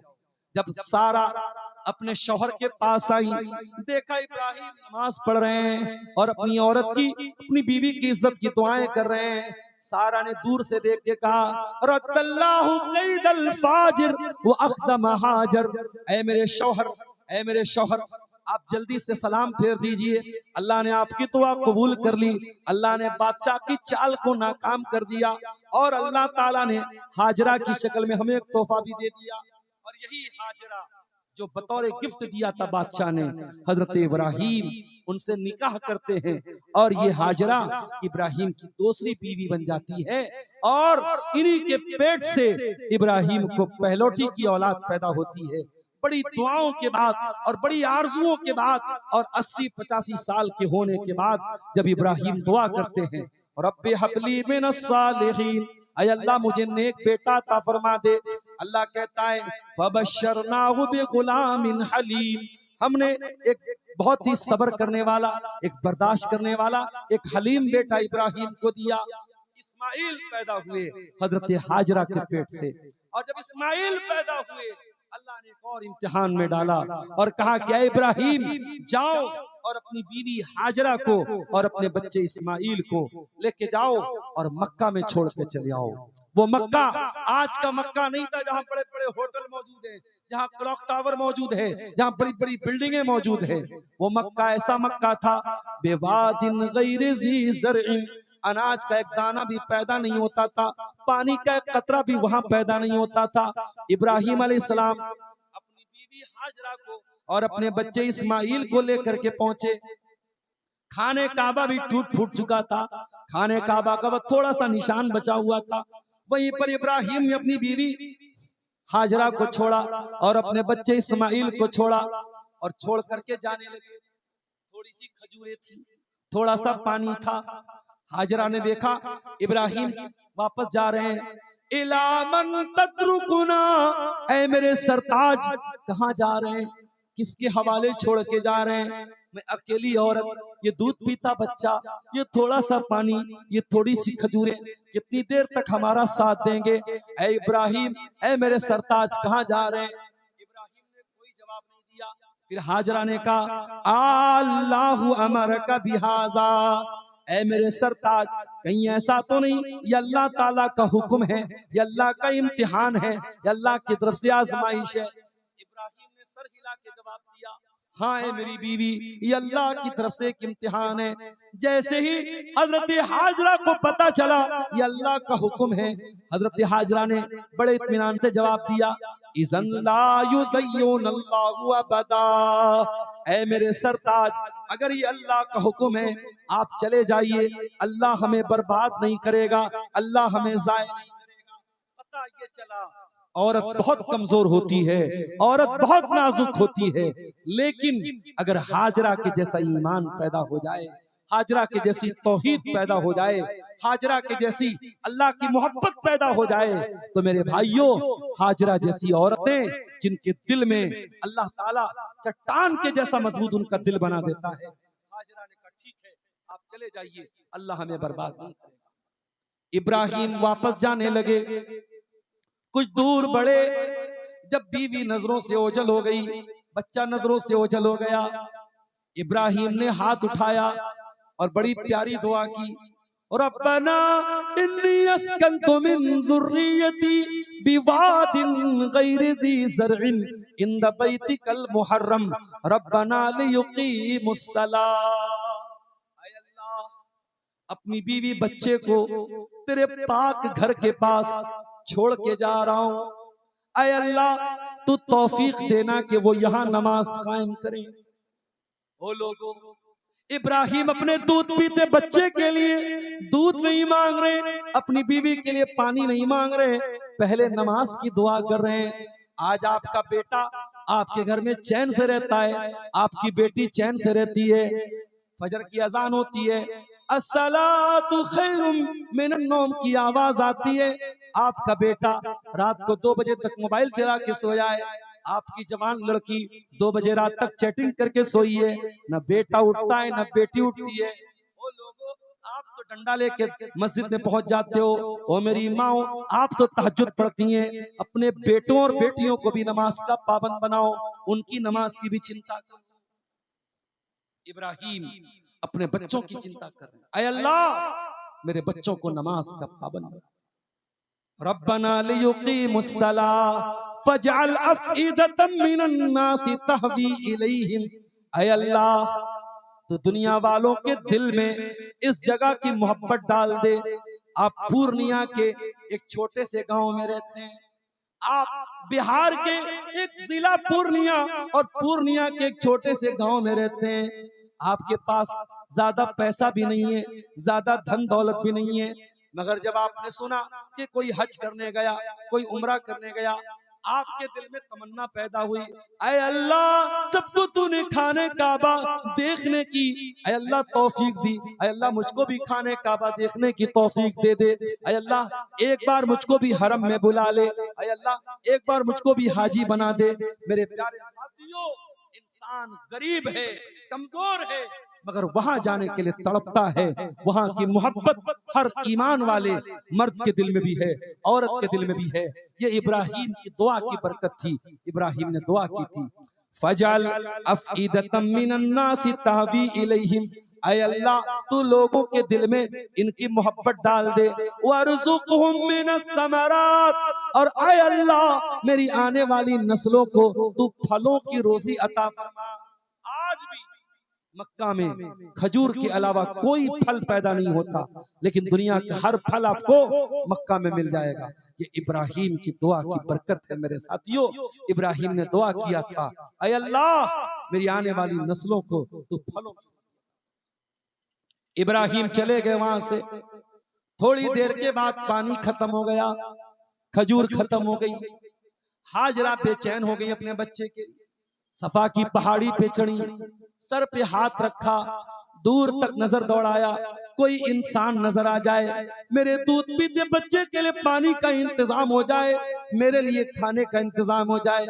कोई नजर नहीं आया, सफा से नीचे उतरी, दौड़ दौड़ के मरवा पहुंची, मरवा पे चढ़ी, दूर तक नजरें डाली, कोई नजर ना आया, 7 चक्कर लगाया हाजरा ने, सफा से मरवा, मरवा से सफा, सफा से मरवा, जब 7 चक्कर लगा लिए, अल्लाह ने जिब्रील को भेजा, जिब्रील आए और अपने पर को जमीन पे मारा और जमजम का पानी निकलने लगा, और जैसे ही जमजम का चश्मा फूट गया और जमजम निकलने लगा, हजरत हाजरा अपने दुपट्टे से उसकी मुंडेर बनाने लगी, उसका बैरिकेडिंग बनाने लगी, उसकी बॉर्डर बनाने लगी।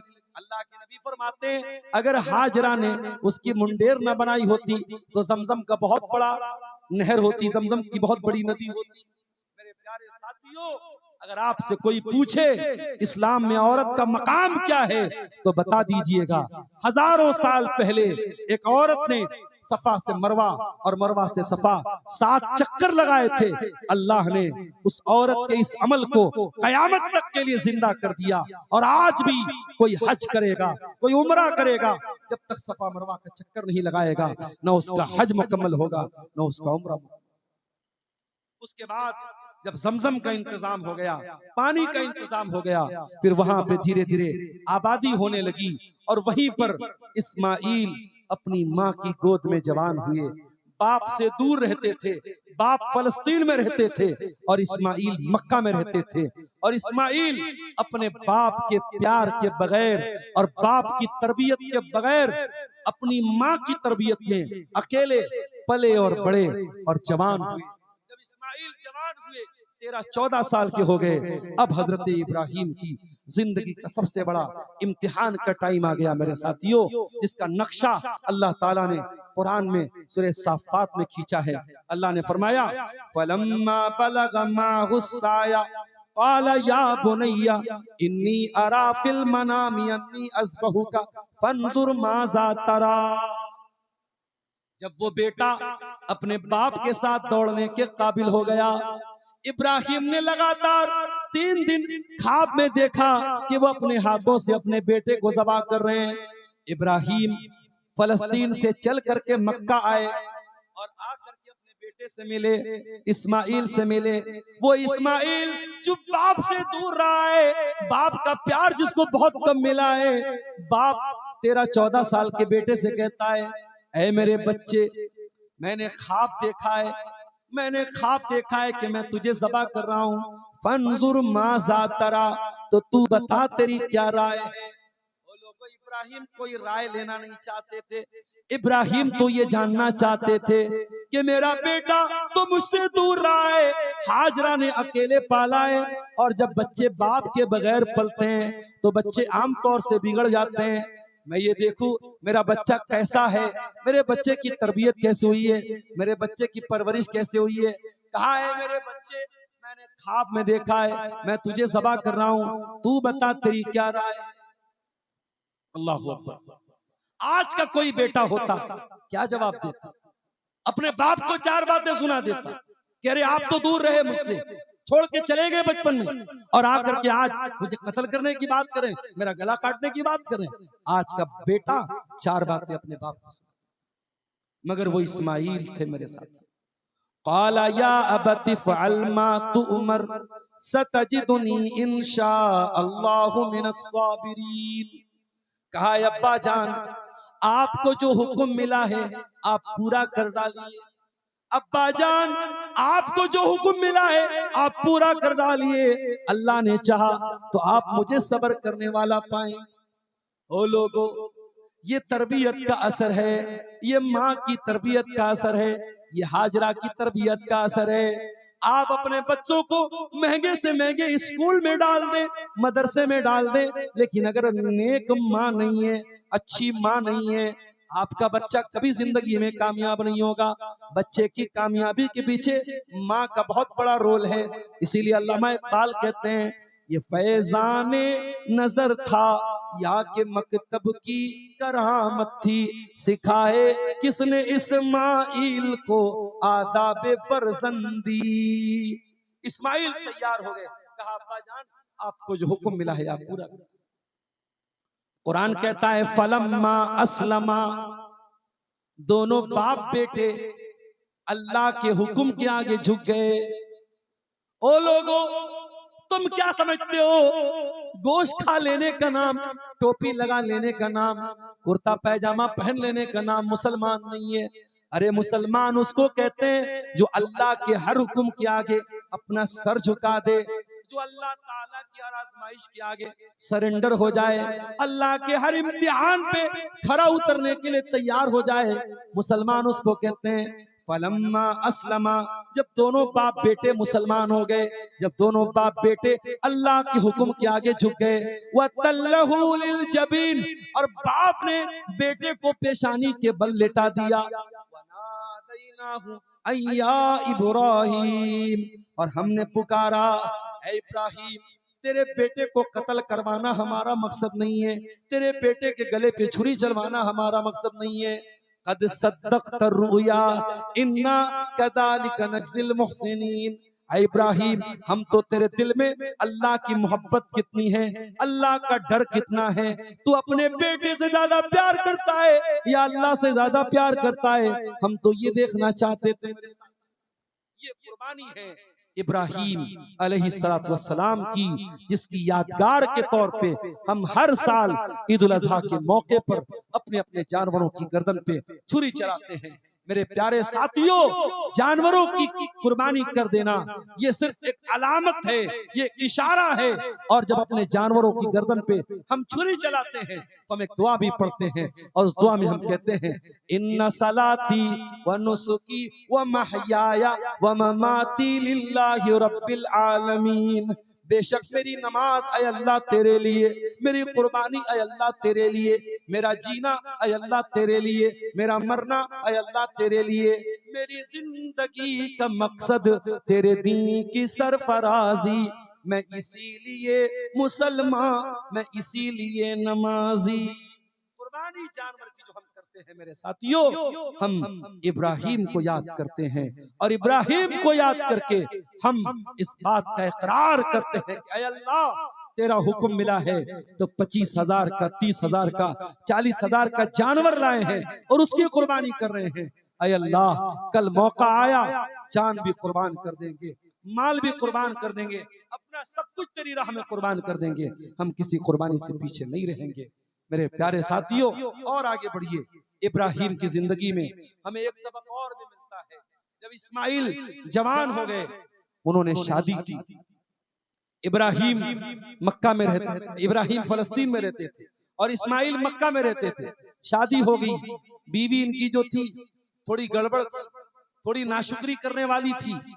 इब्राहिम अपने बच्चे से मिलने के लिए आए, इत्तेफाक से जब घर आए, इस्माइल से मुलाकात नहीं हुई, बहू से मुलाकात हुई।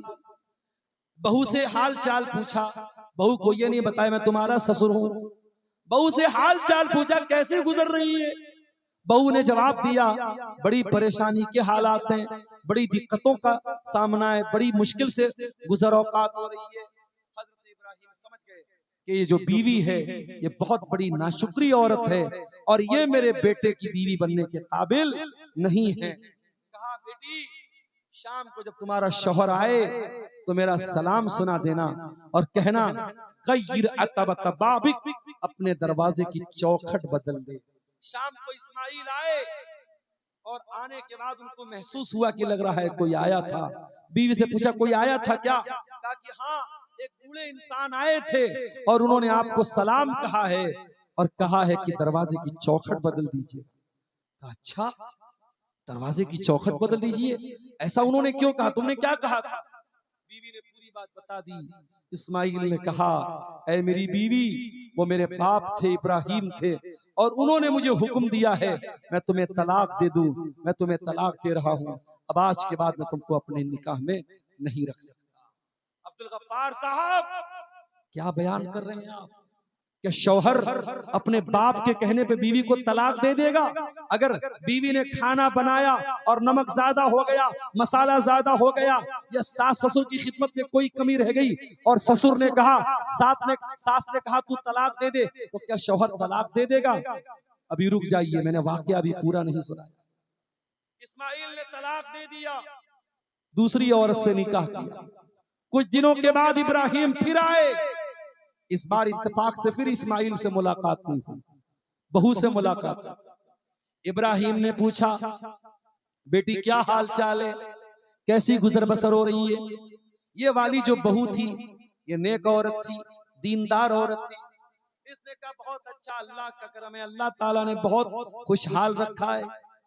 कहा, जब शाम को तेरा शौहर आए मेरा सलाम सुना देना और कहना कि अपने दरवाजे की चौखट को बरकरार रखना। शाम को इस्माइल आए, बीवी ने बताया कोई आया था, आपको सलाम सुना रहा था, और उसके बाद कहा था दरवाजे की चौखट को बाकी रखना। कहा है मेरी बीवी, वो मेरा बाप था, वो इब्राहिम थे, और वो तुमसे बहुत खुश हुए, और उन्होंने कहा है मैं तुमको अपने निकाह में बाकी रखूं। अब मसला सुन लीजिए, ससुर के कहने पर क्या शौहर बीवी को तलाक दे देगा? क्या सास के कहने पर बेटा अपनी बीवी को तलाक दे देगा? नहीं, नहीं देगा। इब्राहिम के कहने पर इस्माइल ने तलाक दिया था, क्योंकि इब्राहिम नबी थे। अगर इब्राहिम जैसा कोई बाप है, दीनदार है, नेक है, समझदार है, और वाकई में औरत के अंदर कोई इतनी बड़ी कमी है कि जिसकी वजह से वो औरत बीवी के तौर पे रखने के काबिल नहीं है, तब बेटा तलाक देगा, सिर्फ बाप के और माँ के कहने पे तलाक नहीं देगा। और ये भी सुन लीजिए, इब्राहिम ने अपनी बहू को दरवाजे की चौखट कहा था। पता ये चला कि औरत दरवाजे की चौखट होती है, और दरवाजे की चौखट वो चीज होती है जहां से आप घर में एंट्री करते हैं। अगर चौखट ही गड़बड़ हो तो घर में एंट्री बहुत खराब हो जाती है। अगर औरत गड़बड़ है, अगर घरवाली गड़बड़ है, तो पूरे घर का सत्यानाश हो जाएगा। इसलिए जब रिश्ता देखने जाया करो तो पैसा बाद में देख लेना, दौलत बाद में देख लेना, खानदान बाद में देख लेना, पहले दीनदारी देख लेना। अगर दीनदार औरत है आपके घर जन्नत बना देगी, और बेदीन औरत है, बदकार अगर औरत है, तो वो आपके घर को जहन्नम बना देगी। मेरे प्यारे साथियों, ये एक दो सवालात आए हैं, हजरत अली साहब आ चुके हैं, हम गुफ्तगू को खत्म करेंगे। इब्राहिम अलैहिस्सलाम की सीरत के कुछ वाकयात मैंने आपके सामने बयान किए थे। हम इन वाकयात की रोशनी में अपनी तरबियत करें। सिर्फ जानवर की कुर्बानी करके हम ये न समझें हमने फरीजा अदा कर दिया।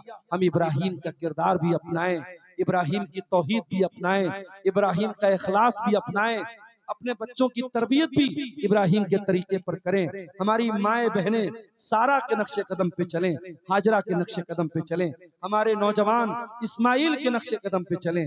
अगर वाकई में हमने इब्राहिम की जिंदगी को समझ लिया तो इंशाअल्लाह तब सही मानों में हमारी कुर्बानी का जानवर खरीदने के बाद बाइक से एक्सीडेंट हो गया तो वो जानवर कुर्बानी देना कैसा होगा?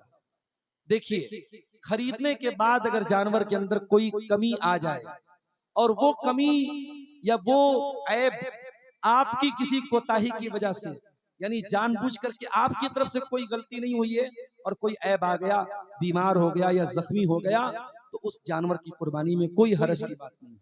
लेकिन अगर आपकी कमी की वजह से, आपकी गलती से जानवर को चोट लग गई, तो फिर अगर दूसरा जानवर करने की ताकत है तो आप दूसरा जानवर कर लीजिए, और दूसरा जानवर करने की ताकत नहीं है तो मजबूरी में आप उसी जानवर की कुर्बानी कर दीजिए।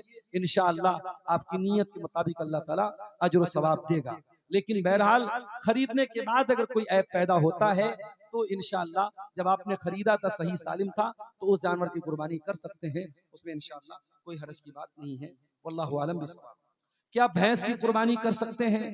देखिए, भैंस उन जानवरों में से नहीं है जिन जानवरों का जिक्र कुरान में कुर्बानी के जानवरों में किया गया है। कुर्बानी के 8 जानवरों का जिक्र है कुरान में, उसमें गाय बैल है, उसमें ऊंट ऊंटनी है, उसमें भेड़ा भेड़ी है, उसमें बकरा बकरी है, उसमें भैंस का जिक्र नहीं है।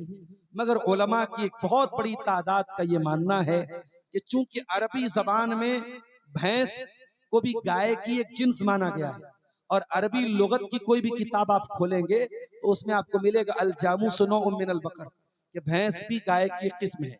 लिहाजा भैंस की कुर्बानी कर सकते हैं, खास तौर से जिन इलाकों में गाय की कुर्बानी पर पाबंदी है और कानूनन उसकी कुर्बानी पर सजा है, तो वहां कोई भी इंसान जो है ऐसे जानवर की कुर्बानी न करे जिसकी वजह से वो और उसकी पूरी कौम परेशानी में पड़ जाए। और ऐसे माहौल में उलमा ने भैंस की कुर्बानी की इजाजत दी है। ये एक उलमा का एक मौकिफ है। और अगर आप बकरा वगैरह ले सकते हैं, भेड़ा वगैरह ले सकते हैं, तो उसकी कुर्बानी करें तो ज्यादा बेहतर है, ज्यादा अच्छी बात है, क्योंकि उसमें कोई इख्तिलाफ नहीं। जिसमें इख्तिलाफ हो उस काम से हमें बचना चाहिए।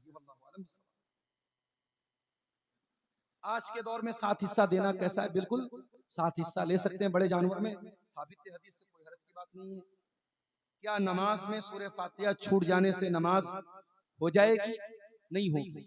सूरह फातिहा नमाज का रुक्न है। ला सलात लिमन लम यक़रा बिफातिहतिल किताब, बगैर सूरह फातिहा के कोई नमाज नहीं होती। अल्लाह के रसूल की सही हदीस है, ना अकेले नमाज होती है ना इमाम के पीछे होती है।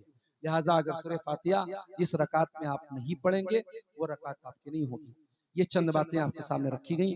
अल्लाह ताला हम सबको नेक अमल अच्छी समझ की तौफीक अता फरमाए। अल्लाह कहने सुनने से ज्यादा अमल की तौफीक दे। आमीन। व आखिर दावाना अनिल हम्दुलिल्लाहि रब्बिल आलमीन। वस्सलामु अलैकुम व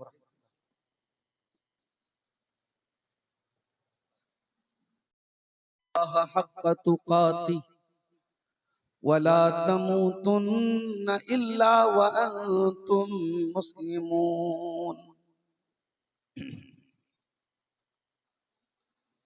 या अय्युहन्नासुत्तक़ू रब्बकुमुल्लज़ी ख़लक़कुम मिन नफ़्सिन वाहिदा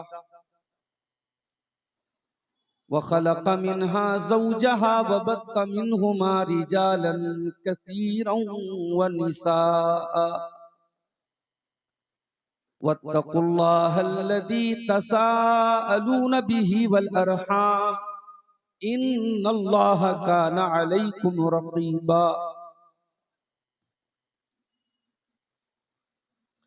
या अय्युहल्लज़ीना आमनुत्तक़ुल्लाहा व क़ूलू क़ौलन सदीदा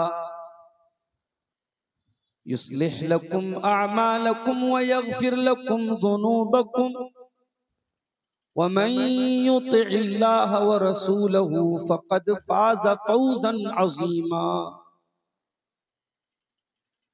अम्मा बअद फ़इन्न खैरल हदीथ किताबुल्लाह व खैरल हदी हदी मुहम्मदिन सल्लल्लाहु अलैहि वसल्लम व शर्रल उमूरि मुहदतातुहा व कुल्ल मुहदततिन बिदअह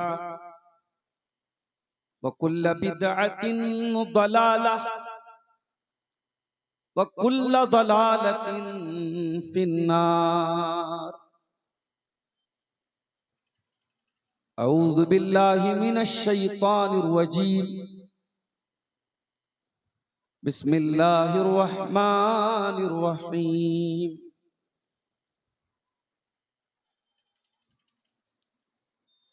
इन्ना इब्राहीम काना उम्मतन क़ानितन लिल्लाह हनीफ़न व लम यकु मिनल मुशरिकीन शाकिरन लिअन्उमिहि इज्तबाहु व हदाहु इला सिरातिम मुस्तक़ीम।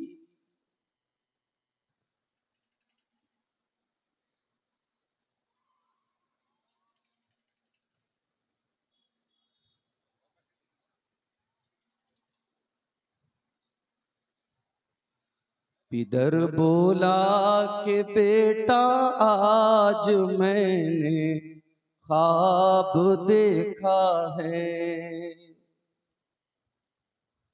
पिदर बोला के बेटा आज मैंने ख्वाब देखा है। किताबे जिंदगी का एक निराला बाब देखा है। ये देखा है कि मैं खुद आप तुझको ज़ब्ह करता हूँ, खुदा के नाम से तेरे लहू में हाथ भरता हूँ। सआदतमंद बेटा झुक गया फरमाने बारी पर, जमीनो आसमां हैरान थे इस ताअत गुजारी पर। रजा जोई की ये सूरत नजर आई न थी अब तक, ये जुर्अत पेश तर इंसान दिखलाई न थी अब तक। अजब बशाश थे दोनों रज़ाए रब इज्जत पर, तअम्मुल या तज़ब्ज़ुब कुछ न था दोनों की सूरत पर, मगर आंखों पे अपनी आप पट्टी बांध लीजिएगा। मेरे हाथों में पैरों में, मेरे हाथों में और पैरों में रस्सी बांध लीजिएगा। मबादा आपको सूरत पे मेरी रहम आ जाए, मबादा मैं तड़प कर छूट जाऊं हाथ थर्राए। बेसर की बात सुनकर बाप ने तारीफ फरमाई, ये रस्सी और पट्टी बांधनी उनको पसंद आई। हुए अब हर तरह तैयार दोनों बाप और बेटा, छुरी इसने संभाली, छुरी इसने संभाली तो ये झट कदमों में आ लेटा, पिछाड़ा और घुटना सीने मासूम पे रखा, छुरी पत्थर पे रगड़ी हाथ को हुलकूम पे रखा। जमी सहमी पड़ी थी आसमां साकिन था बेचारा, न इससे पेशतर देखा था ये हैरत का नजारा। पिदर था मुतमईन बेटे की, पिदर था मुतमईन बेटे के चेहरे पे बहाली थी, छुरी हुल्कू में इस्माइल पे चलने ही वाली थी। मशीयत का मगर दरियाए रहमत जोश में आया, कि इस्माइल का एक रोंगटा भी, कि इस्माइल का एक रोंगटा कटने नहीं पाया।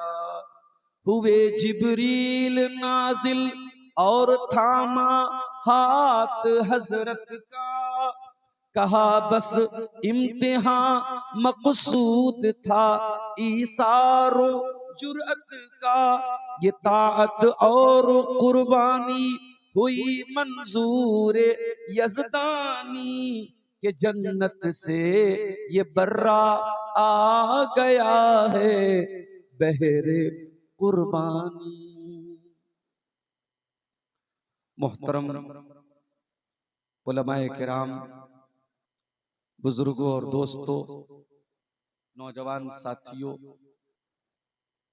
पर्दा नशीन माओ और बहनों, प्यारे बच्चों,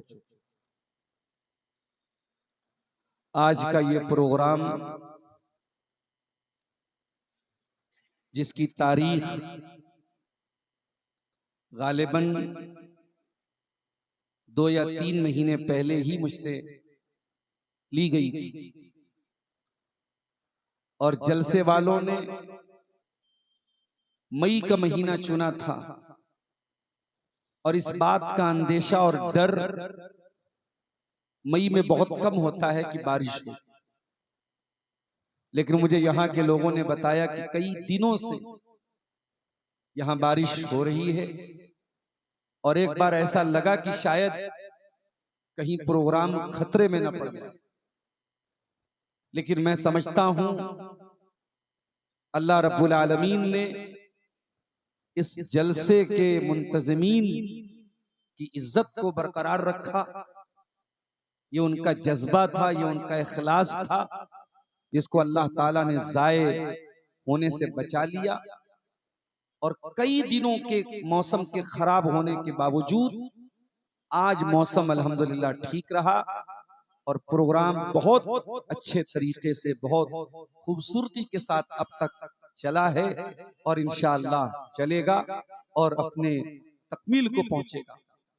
मुझसे पहले आप बंगला जुबान के बहुत मशहूर और बहुत मीठे लबो लहजे के मालिक मौलाना हुसैन सलफी हफिज़हुल्लाह का खिताब आपने समाअत किया। मौलाना खिताब भी करते हैं और चंदा भी करते हैं। आपने उनके हाथों पे अल्लाह की राह में ताउन भी दिया, दान भी दिया, चंदा भी दिया। मैं तमाम उन भाइयों और बहनों के हक में दुआ करता हूँ जिन्होंने आज इस कार्य खैर में अल्लाह की राह में अपना माल खर्च किया है और दान दिया है। अल्लाह उनके ताउन को कबूल फरमाए और ये इतना बड़ा प्रोग्राम महीनों की मेहनत और तैयारी के बाद जिस मकसद के तहत इस मुंतज़मीन ने इसको मुनक़िद किया है, अल्लाह ताला उस मकसद में मुंतज़मीन को भी कामयाब करे और अल्लाह हम सब की हाजिरी को भी कबूल फरमाए, आमीन।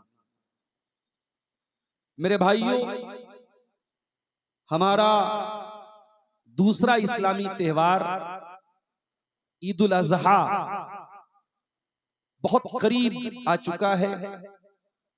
बहुत मुमकिन है 27 तारीख को भी अगर 29 का चांद हुआ तो 27 मई को भी ये त्योहार मनाया जा सकता है, और 30 का अगर चांद हुआ तो 28 मई को जुमेरात के दिन भी ये त्योहार मनाया जा सकता है।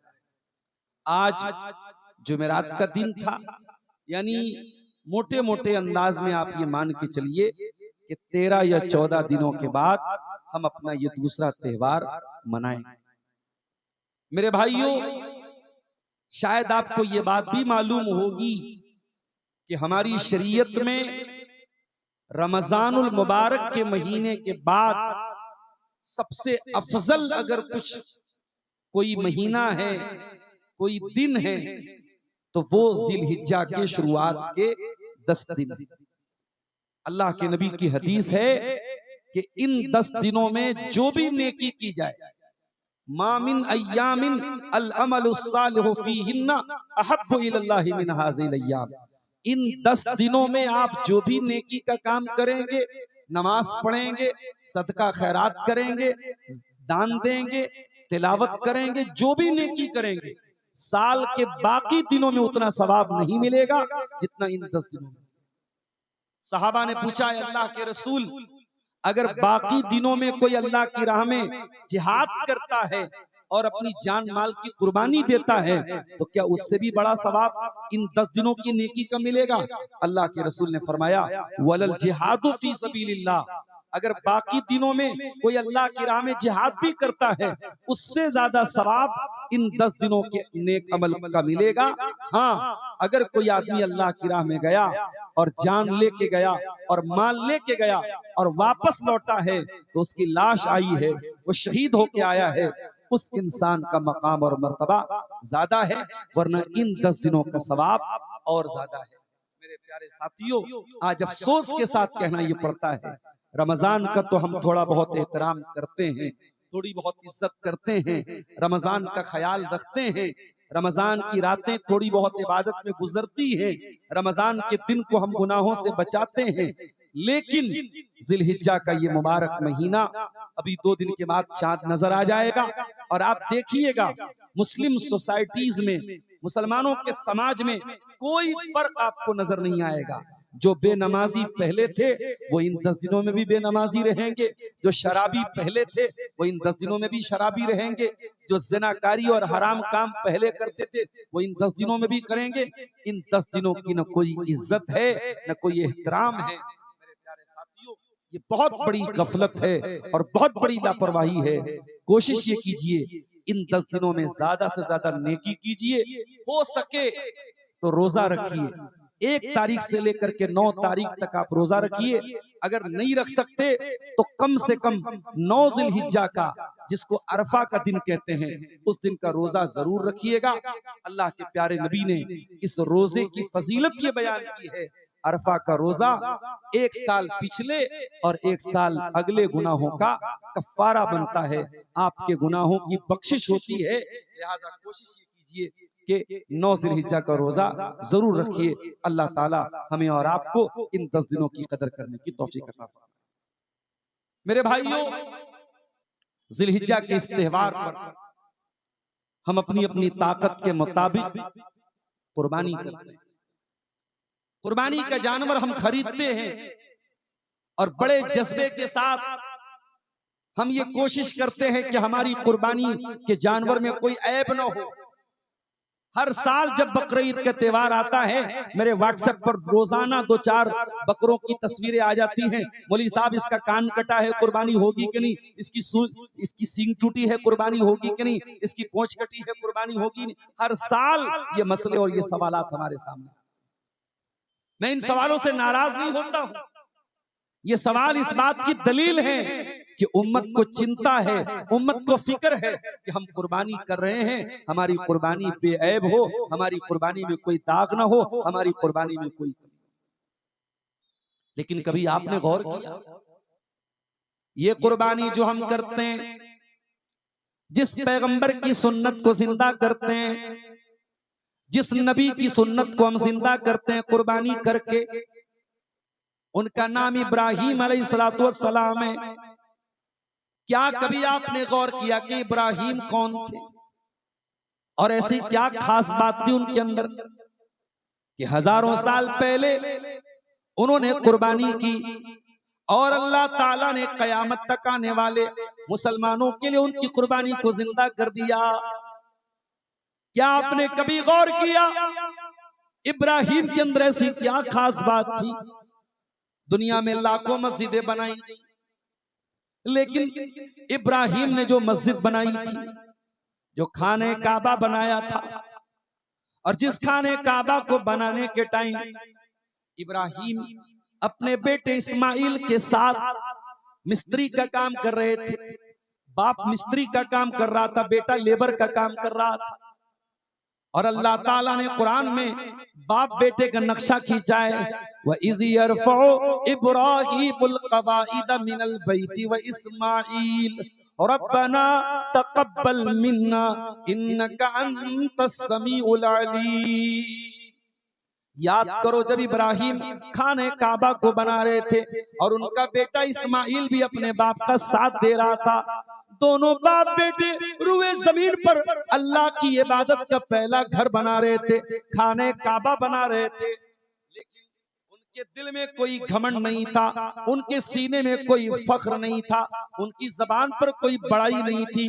दोनों खाने काबा बना रहे थे और क्या कह रहे थे? और रब्बना तक़ब्बल मिन्ना इन्नका अंतस समीउल अलीम। ऐ अल्लाह, हमारे इस अमल को तू कबूल फरमा ले, तू दिलों का हाल जानने वाला, तू सबकी दुआओं को सुनने वाला है। ऐ अल्लाह, हमारी इस नेकी को तू कबूल फरमा ले। इब्राहीम ने खाने काबा बनाया और आज दुनिया के लाखों मुसलमान करोड़ों खर्च करके वहां पहुंचते हैं और उस खाने काबा का तवाफ करते हैं। और इब्राहीम की बीवी हाजरा ने इस सफा और मरवा का चक्कर लगाया था, वहां का चक्कर लगाते हैं। और जो जमजम इस्माइल जब प्यासे थे, उनकी प्यास को बुझाने के लिए अल्लाह ताला ने जो पानी भेजा था, जमजम का पानी, आज दुनिया के लाखों मुसलमान मक्के में जाते हैं और जमजम पीते हैं और घर भी लेके आते हैं। कोई मरने लगता है उसको जमजम पिलाते हैं, कोई बीमार होता है उसको जमजम पिलाते हैं। मेरे प्यारे साथियों, ऐसी क्या खास बात थी इब्राहीम के अंदर? आज की तकरीर में हम जानने की कोशिश करेंगे इब्राहीम के अंदर ऐसी क्या क्वालिटी थी, ऐसी क्या विशेषता थी, ऐसी क्या खूबी थी कि अल्लाह ताला ने इब्राहीम को यह दर्जा दिया। कुरान करीम को उठाइए, कुरान का 14वां पारा, अल्लाह तबारक व तआला इब्राहिम अलैहिस्सलाम का इंट्रोडक्शन कराता है, उनका तारुफ कराता है 2 आयतों के अंदर। इन्ना इब्राहिम कान उम्मतन कानितल लिल्लाहि हनीफा। इब्राहिम अकेले एक उम्मत के बराबर थे। हो लोगो, वो कस्बा पूर्णिया के मेरे मुस्लिम भाइयों, वो बिहार की सरजमीन से ताल्लुक रखने वाले मेरे भाइयों, अभी मौलाना जो बंगाल से आए हैं हमारे बाद जिनका खिताब होने वाला है हजरत अली साहब, बंगाल के हालात बताने लगे कि बंगाल के हालात तब्दील हो गए। आज इतनी बड़ी कम्युनिटी, इतनी बड़ी कौम है हिंदुस्तान के अंदर, लेकिन जरा से हमें हमको शिकायत होती है कि हालात बदल गए, हुकूमत बदल गई तो हालात बदल गए। गौर करो मेरे प्यारे साथियों, इब्राहिम अकेले थे पूरी कौम के मुकाबले में। पूरी कौम बुतों की इबादत करती थी, पूरी कौम शिर्क करती थी, पूरी कौम अल्लाह ताला का इनकार करती थी। इब्राहिम अकेले अल्लाह की तौहीद पर चलते थे। बाप भी उनके खिलाफ, खानदान भी उनके खिलाफ, गांव वाले भी उनके खिलाफ, बस्ती वाले भी उनके खिलाफ। अल्लाह ने फरमाया इन्ना इब्राहिम कान उम्मतन, ओ लोगो, इब्राहिम अकेले एक उम्मत के बराबर थे, एक कम्युनिटी के बराबर थे, एक समाज के बराबर थे। पता ये चला आपकी तादाद अल्लाह ताला क्या मैटर नहीं करती, आपकी संख्या और आपका बहुत ज्यादा हो जाना अल्लाह क्या ये मैटर नहीं करता। आपका ईमान कितना पक्का है, आपकी तौहीद कितनी पक्की है, आपको अल्लाह ताला से कितनी मोहब्बत है, अल्लाह ताला क्या ये मैटर करता है। अल्लाह फरमाता है इन्ना इब्राहिम काना उम्मतन, इब्राहिम अकेले एक उम्मत के बराबर थे। कानितल लिल्लाह, और इब्राहिम अल्लाह ताला के फरमा बरदार।